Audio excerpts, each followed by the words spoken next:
नमस्कार. वस्तुस्थितीच्या भाग 1 साठी चॅनेलला भेट द्या. आता आपण पुढील स्टोरीला सुरुवात करू. स्वातीची व तिच्या आईची तुटपुंजा पगाराची नोकरी. त्या दोघींचा गुजारा कशीबशी होईल इतकाच पैसा येत होता. पूर्वा व अरुणही काळजीतच होते. तेवढ्यात एक दिवस सकाळीच फोन आला. खरं तर रविवार होता. पूर्वा व अरुणला रजा होती. थोडं उशिरापर्यंत झोपावं असा पूर्वाचा बेत होता. पण शेजारच्या कमला वहिनीचा फोन आला. अगं पूर्वा, तुझे संदीप भाऊजी भलते स्मार्ट निघाले की. अगं त्यांनी चक्क दुसरं लग्न केलं.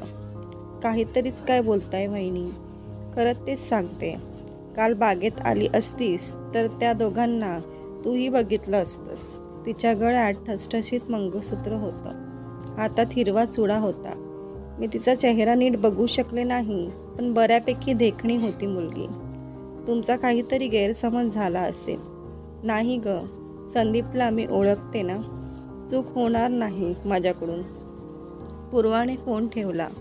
संदीप काल परवापर्यंत साक्षीच्या आठवणीने हळवा व्हायचा. आज लग्नही केलं. साक्षीला विसरले ते. 6 महिनेच तर झालेत साक्षीला जाऊन. पूर्वाला अजूनही तो दिवस आठवतोय. रात्री उशिराच्या गाडीने ती भावाच्या लग्नाहून आपल्या गावी परतली होती. थकवा आणि झोप अनावर झाली होती. आल्या आल्या अंथरुणावर पडल्याबरोबर सगळेच गाढ झोपले.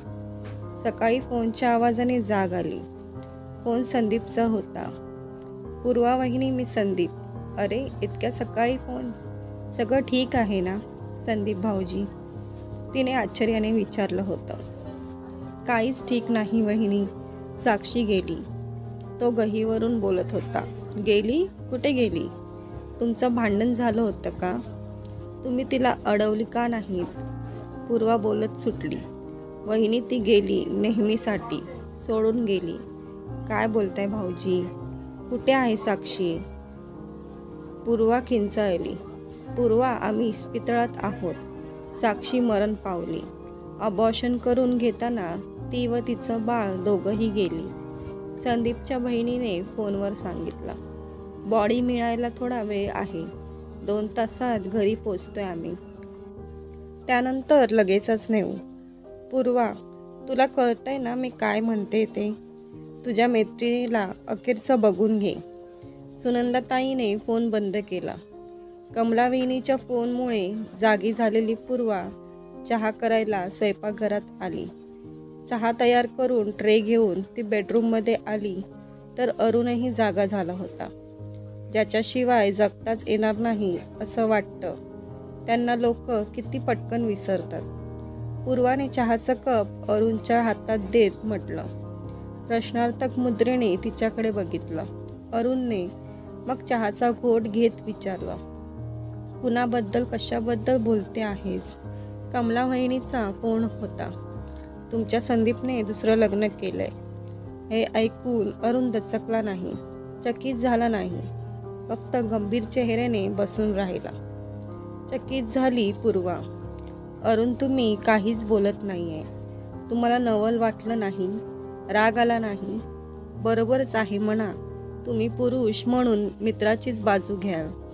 पण जर हे संदीपच्या बाबतीत घडलं असतं तर साक्षीने असं एवढ्यात दुसरं लग्न केलं असतं? नाही, नसतं केलं. नक्कीच केलं नसतं. मला ठाऊक आहे. स्त्रीमध्ये जी शक्ती असते त्याचा शतांशही आम्हा पुरुषात नसतो. म्हणूनच मी स्त्रीला मान देतो, तिचा आदर करतो. कमला वहिनी आणि त्यांच्यासारख्या इतर बायकांनी तुला उलटसुलट काही सांगण्यापेक्षा मीच तुला खरं काय ते सांगतो. काल मी संदीप बरोबर होतो. ऑफिसच्या कामाने बाहेर गेलो नव्हतो तर संदीपच्या कामात गुंतलो होतो.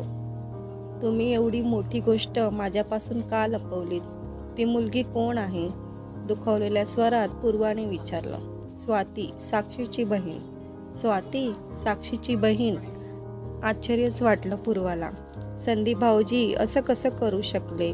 आणि ती साक्षीची आई किती दुपटी वागणारी माणसं आहेत ही. त्यावेळी तर स्वातीला कशी सगळ्यांच्या नजरेपासून दूर ठेवत होती.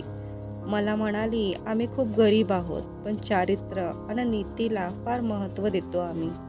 या लोकांनी माझ्या एका पोरीचा जीव घेतलाय, आता दुसरीला मी खूप जपणार आहे. आणि ती स्वाती भाऊजी भाऊजी म्हणायची संदीपला. आता त्याच्याशीच लग्न केलंय. आणि संदीप साक्षीवर एवढं प्रेम करणारा, साक्षी मेली आणि लगेच तिच्या बहिणीशी लग्न करून मोकळा झाला. दुसरी कोणी नव्हती का या जगात? लग्न करायला ती स्वातीच भेटली त्याला. पूर्वाला संताप अनावर झाला होता. खरं तर ती शांत स्वभावाची आणि समंजस होती, पण आज मात्र एकदम खवळली होती. तिला अजूनही खूप काही बोलायचं होतं, पण संदीपने पुढे होऊन तिच्या खांद्यावर हात ठेवला आणि तो शांतपणे म्हणाला, पूर्वा शांत हो, ऐकून घे मी काय म्हणतोय ते. अगं हे सगळं स्वाती काय किंवा संदीप काय कुणासाठी सोपं नव्हतं. राहिला प्रश्न साक्षीच्या आईचा, तर हा निर्णय तिचा नव्हता, स्वातीचा होता. स्वातीचं म्हणणं होतं की आता फक्त सोनाच साक्षीची एकमेव खून उरली आहे. तिच्याखेरीज रक्ताचं नातंच नाही आहे. मी सोनाशिवाय आणि सोना माझ्याशिवाय राहू शकणार नाही. सोनाला दुसरी आई आणली तर ती आम्हाला सोनाला भेटूही देणार नाही. शिवाय ती सोनाशी कशी वागेल याचीही खात्री नाही. लग्न मला आज ना उद्या करायचंच आहे, तर मग संदीपशीच केलं तर काय हरकत आहे? सगळेच प्रश्न मिटतील. साक्षीच्या आईने मला एका बाजूला बोलावून घेतलं अन म्हटलं, अरुण, मी जे बोलले होते त्याचा विपरीत आज घडतंय. मीच खूप ओशाळले आहे, पण काय करू? संदीपशी स्वातीचं लग्न न करण्याचा निर्णय एका आईच्या हृदयाचा होता आणि आता लग्न करण्याचा संमती देण्याचा निर्णय एका आईच्या बुद्धीने घेतलाय. माझ्यापाशी पोरीला उजवायला पैसा नाहीये, असता तर कधीच तिला उजवली असती. पूर्वा, तू तिथे नव्हतीस, त्या खूप काही बोलून गेल्या. तोंडातून अक्षरही न बोलता त्यांची गरिबी तू बघितली नाहीयेस, पण मी बघितली आहे. सोनाला घेऊन तिथे राहणं अशक्य आहे. राहिला प्रश्न संदीपचा. तो म्हणाला, अरुण, आई माझं दुसरं लग्न केल्याशिवाय ऐकायची नाही.